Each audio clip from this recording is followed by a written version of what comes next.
Hello friends, हम लोग केवड़िया गुजरात में हैं और कैक्टस गार्डन जैसे देख रहे हैं, cactus garden, cactus trail and butterfly garden, ये सब आसपास ही हैं। इस तरफ कैक्टस गार्डन है, उसके अपोजिट साइड में कैक्टस ट्रेल है और कैक्टस गार्डन के ही कंपाउंड में बटरफ्लाई गार्डन है। और ये जो देख रहे हैं आप, ये नाइट में यहाँ पे लाइटिंग होती है और बहुत अच्छी तरह, बहुत अच्छा ग्लो करता है। और दोनों का जो एंट्री टिकट है वो 60 रुपीज़ है। Cactus garden, butterfly garden combined ticket जो है 60 रुपीज़ है और ग्लो गार्डन का जो टिकट है वो 100 रुपीज़ है। और ये नाइट में ग्लो गार्डन जो है वो इवनिंग नाइट में 10 o'clock तक ओपन रहता है। और इसका जो इनॉग्रेशन था वो 2020 अक्टूबर में प्राइम मिनिस्टर नरेंद्र मोदी द्वारा किया गया था और ये पब्लिक के लिए ओपन किया गया था।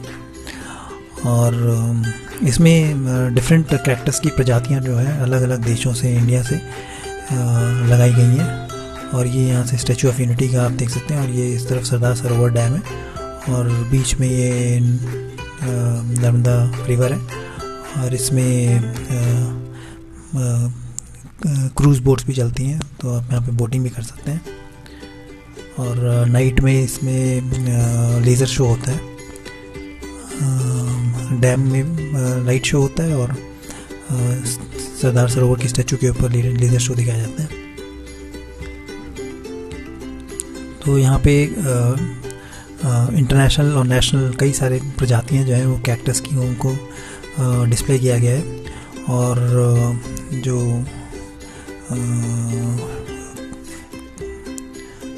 टोटल जो कैक्टस फैमिलीज हैं, स्पीशीज़, वो 1750 से ज़्यादा टोटल कैक्टस की स्पीशीज़ वर्ल्ड में एग्जिस्ट करती हैं और ये मोस्टली ड्राई कंडीशंस में थ्राइव करती हैं। यहाँ तक कि जो वर्ल्ड का जो ड्राइएस्ट डेजर्ट है, एटाकामा डेजर्ट, वहाँ पे भी कैक्टस सर्वाइव कर सकता है।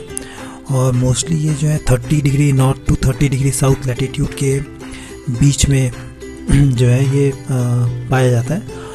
और north America and south Africa, यहाँ पे हाईएस्ट नंबर ऑफ स्पीशीज़ जो है कैक्टस की वो पाई जाती हैं। और इंडिया में जो है कैक्टस का कल्टीवेशन जो है वो मिड 18th सेंचुरी में ब्रिटिशर्स ने स्टार्ट किया था अपने प्लेजर और फैसिनेशन के लिए। और ये जो है कैक्टस के जो है प्लांटेशन जो उन्होंने इंडिया में किया था वो कैलकाटा में, कोलकाता में उस समय ईस्ट इंडिया कंपनी गार्डन, जिसको अभी आजकल इंडियन बॉटनिकल गार्डन कहते हैं, कोलकाता में। और दूसरा उन्होंने Saharanpur botanical garden in UP और तीसरा the garden in Darjeeling West Bengal, वहाँ पे इन्होंने प्लांटेशन किया था अपने प्लेजर के लिए और फैसिनेशन के लिए।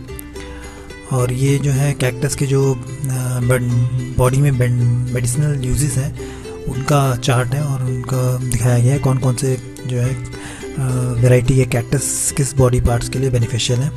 जैसे एलोवेरा है वो हेयर और आइज़ के लिए है,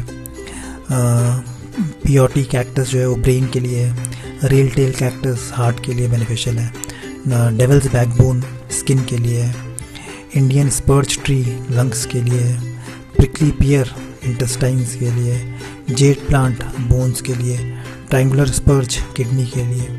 तो ये सब उन्होंने यहाँ पे डिस्प्ले किया हुआ है। ये और जो मोस्टली जो इंडिया में उन्होंने ब्रिटिशर्स ने लगाया था वो सिलिनी सीरियस ग्रैंडीफ्लोरस वैरायटी ऑफ जो कैक्टस है उसको लगाया गया था, क्योंकि इसके बहुत ही सुगंधित और मीठी स्मेल वाले, स्वीट स्मेल वाले जो है लार्ज फ्लावर्स होते हैं जो कि नाइट में ब्लूम करते हैं और मॉर्निंग आते आते तक मुरझा जाते हैं। तो और इनकी स्मेल बहुत स्वीट होती है, तो इसको मैक्सिमम उन्होंने इंडियन कॉन्टिनेंट में ये पाए जाते हैं और इसका प्लांटेशन किया था। और जो कैक्टस की खास बात होती है कि ड्राई कंडीशन में ये लोग ये सर्वाइव कर जाते हैं, क्योंकि इनकी जो स्टेम होती है बहुत फ्लैशी होती है और स्टेम में सब वाटर स्टोर करके रखते हैं और स्टेम में क्लोरोफिल भी होता है और यहीं पे स्टेम में ही फोटोसिंथेसिस का एक्शन होता है।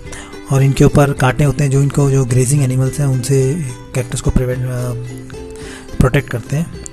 और इनके कोई कैक्टस में कोई लीव्स नहीं होती, जिससे कि लॉस ऑफ वाटर है वो मिनिमाइज हो जाता है। और इनकी जो स्टेम होती है वो बहुत फ्लैशी होती है, क्योंकि वो वाटर कंजर्व करती है, और रेनी टाइम में, रेंस में ये स्टेम मैक्सिमम पानी जो है वो स्टोर कर लेती है। तो इन सब चीज़ों की वजह से कैक्टस जो है वो डेजर्ट में अपने आप को सर्वाइव कर सकता है। और ये इंडोर जो है कैक्टस की कौन कौन सी प्रजातियाँ वो सब लगाई गई हैं, दिखाई गई हैं। तो जो कैक्टस और अदर सक्लेंट्स हैं, इनको इंडोर प्लांटेशन के इनके जो एडवांटेजेस हैं वो होते हैं कि ये एक तो एयर प्यूरिफाई करते हैं, और इसमें जो एयर प्यूरिफायर के लिए जो वैराइटीज़ हैं वो कॉर्न प्लांट है, एलोवेरा है और स्नेक प्लांट, ये मोस्टली प्लांट किए जाते हैं कैक्टस में एयर प्यूरिफिकेशन पर्पज़ के लिए घर में।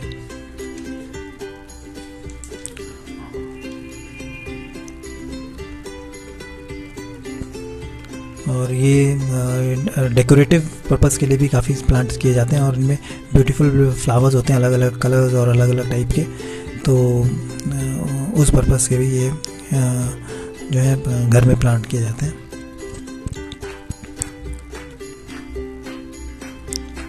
और यहाँ पे एक सेल का भी काउंटर है, जहाँ पे कि आप उसके रिलेटेड प्रोडक्ट्स जो है वो परचेज़ कर सकते हैं।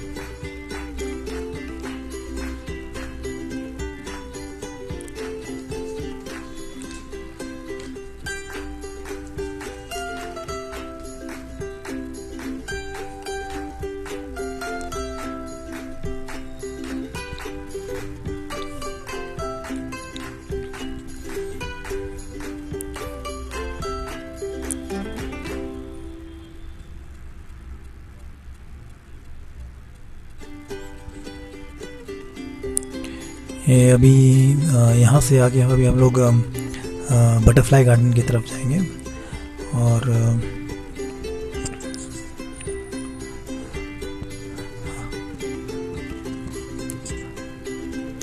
आगे इसके बटरफ्लाई गार्डन बनाया गया, और उसका जो एंट्रेंस है बटरफ्लाई गार्डन का वो सेपरेट नहीं है, इसी के अंदर एक्सटेंशन ही है। ये हम लोग आ गए बटरफ्लाई गार्डन में।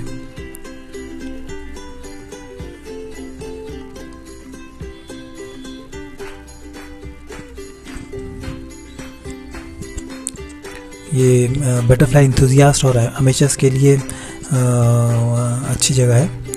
यहाँ पे उनको कैसे इसको फॉलो करना चाहिए और उन सब चीज़ों की काफ़ी अच्छी डिटेल इन्फॉर्मेशन यहाँ पे दी गई है। तो मोस्टली जो बटरफ्लाई गार्डन जो होता है उसमें दो तीन टाइप के प्लांट्स ज़रूर होने चाहिए। एक तो जो कि बटरफ्लाइज को जहाँ से नेक्टर मिले, तो जिसमें फ्लावरिंग प्लांट्स जिसमें कि बटरफ्लाई को नेक्टर मिले, और दूसरा जो है होस्ट प्लांट जहाँ पे कि वो अपने एग्स ले करते हैं, और तीसरा एक होता है कि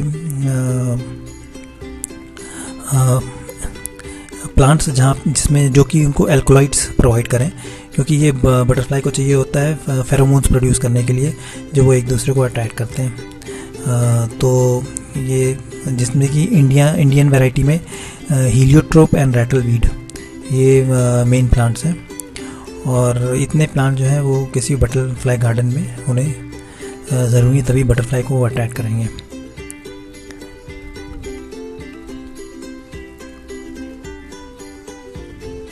तो ये जो है डिफरेंट बटरफ्लाइज, कौन सी बटरफ्लाइज जो है वो किन किन प्लांट्स अलग अलग वैराइटीज़ की बटरफ्लाई हैं, वो अलग अलग प्लांट्स को नेक्टर के लिए सेलेक्ट करती हैं, और एग लेइंग के लिए वो डिफरेंट प्लांट जो है उनको वो चूज़ करती हैं। तो यहाँ पे पूरी उसकी इंफॉर्मेशन दी गई है। और जो बटरफ्लाई इंथुजियास्ट हैं उनको कैसे ये फॉलो करना चाहिए कि जब बटरफ्लाई को अप्रोच करें तो जो उनका शेडो है वो उसकी साइड बटरफ्लाई के ऊपर ना पड़े, नहीं तो वो बटरफ्लाई कैच नहीं कर पाएंगे, मतलब उसको फॉलो नहीं कर पाएंगे। और जब वो उसकी तरफ अप्रोच कर रहे हो तो सन की डायरेक्शन ऐसा रखें कि शेडो उस साइड ना पड़े। और दूसरा उनको ध्यान रखना है कि जो बटरफ्लाई को है वो वाइल्ड फ्लावर्स जहाँ पे होते हैं, वाइल्ड फ्लावर्स या फिर ये सब, तो वहाँ पे बटरफ्लाई के आने के ज़्यादा चांसेस होते हैं। ऑर्नामेंटल एंड हाइब्रिड फ्लावर्स वो बटरफ्लाई ज़्यादा अट्रैक्ट नहीं करते हैं क्योंकि उनमें उनको नेक्टर नहीं मिलता है। और जो बटरफ्लाई जो है वो नॉर्मली रॉटिंग फ्रूट्स, डंक, वेट सॉइल और ट्री सैप, इन सब न्यूट्रिएंट्स के लिए यहाँ पे जाती हैं, तो यहाँ पे वो फॉलो कर सकते हैं। और जिन बटरफ्लाई को जो सेंसिटिव होती हैं उनके लिए वो बायनोकुलर्स रख करके उनको स्टडी कर सकते हैं। और जो प्रोटेक्शन के लिए long grass and long blade grass जो है वो बटरफ्लाई शेल्टर के लिए यूज़ करती हैं ड्यूरिंग रेनी टाइम और नाइट टाइम, जो कि उनको प्रेडेटर से प्रोटेक्ट करता है, तो वो भी गार्डन में होना ज़रूरी है। और जो ये पेस्टिसाइड्स हैं और ये केमिकल फर्टिलाइजर्स हैं, ये सब जो है ये बटरफ्लाई और उनके कैटरपिलर्स को नष्ट कर देते हैं, मार देते हैं, तो इनका यूज़ भी नहीं करना चाहिए। और ऑर्गेनिक जो कंपोस्ट है उसका इस्तेमाल ऐसे गार्डन में किया जाता है। और जो बटरफ्लाई के एग लेइंग के लिए जो प्लांट्स की वैरायटीज़ हैं वो डेजर्ट रोज़ है, वीपिंग फिग है, मेज़ है, फिश टेल पाम में normally common palm fly, oriental palm bob, giant, red eye, ये वैरायटीज़ की बटरफ्लाई जो है वो आती हैं। और एक है फिर स्कारलेट मिल्कवीड, इसमें जो है striped tiger and plain tiger, इन वैरायटीज़ की बटरफ्लाई आती हैं एग लेइंग के लिए। फिर एक है पर्पल ऑर्चिड ट्री, उसमें प्लेन क्यूपिड जो है बटरफ्लाई वो आती है। फिर करौंदा, टूथब्रश ट्री, पीकॉक फ्लावर में कॉमन ग्लास येलो वैरायटी की बटरफ्लाई आती है। फिर एक है फ्लेमिंग कैटी, इसमें रेड पेरियोट जो वैरायटी की जो बटरफ्लाई है वो आती है एग लेइंग के लिए। और नेक्टर के लिए तो जो प्लांट्स हैं वो भी अलग अलग प्लांट्स हैं, उन पे अलग अलग वैरायटी की बटरफ्लाई आती है नेक्टर के लिए। तो जो कॉमन है वो मैरीगोल्ड है, बाल्सम है, सिल्वर कॉक्सकॉम, ये सब प्लांट्स यहाँ पे प्लांट किए हुए हैं जो कि बटरफ्लाई को अट्रैक्ट करते हैं। और ये डैम का आप व्यू देख सकते हैं यहाँ से।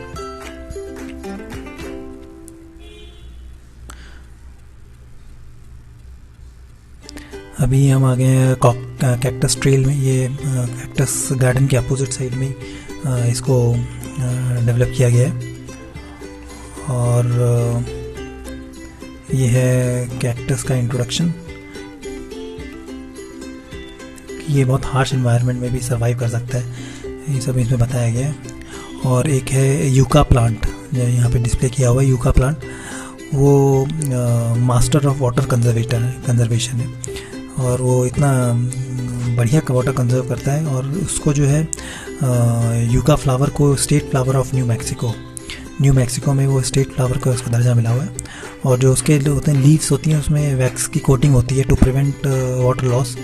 और जो लीव्स होती हैं वो शेप्ड लाइक चैनल की तरह शेप होता है उनका, to direct water towards their base of the plant, ताकि रूट्स को पानी मिल सके बारिश या ऐसे कोई सी टाइम में। और जो ओल्ड लीव्स होती हैं वो जब डेड हो जाती हैं तो वो ड्रूप नीचे गिर के और वो प्रोटेक्ट करती हैं, बैरियर का काम करती हैं to protect the trunk from sun exposure. तो इस तरह से जो डेड लीव्स हैं वो भी प्लांट को प्रोटेक्ट करती हैं डायरेक्ट सन एक्सपोजर से। तो इस तरह से ये यूका प्लांट है, ये एकदम गर्म कंडीशन में भी सर्वाइव कर सकता है। और फिर एक है यहाँ पे ड्रैगन फ्रूट जो कि नेटिव है टू ट्रॉपिकल अमेरिका, जो कि अभी widely south east Asian countries में प्लांट किया जाता है। इसकी जो है न्यूट्रिशनल वैल्यू बहुत हाई होती है और इसमें हाई लेवल ऑफ एंटीऑक्सीडेंट्स होते हैं, anti ageing and cancer preventing properties होती हैं इसमें हाई फाइबर कंटेंट होता है, high omega 3 fatty acids, vitamin C, potassium और प्रोबायोटिक्स, ये सब इसमें बहुत काफ़ी हाई मात्रा में होता है। और ये हेल्प करता है in maintaining blood pressure and weight. और जो फ्लावर्स जो होते हैं वो नाइट में ओपन होते हैं और पॉलिनेशन के लिए ये बैट्स पे निर्भर करता है, मतलब बैट्स ही इसको ड्रैगन फ्रूट प्लांट को जो है ये पॉलिनेट करते हैं। और ये अभी हम इसके एग्ज़िट में आ गए। ये जो प्यूरिफाइंग पर्पस के लिए इनको घर में लगाते हैं, सक्लेंट्स एंड कैक्टाई को।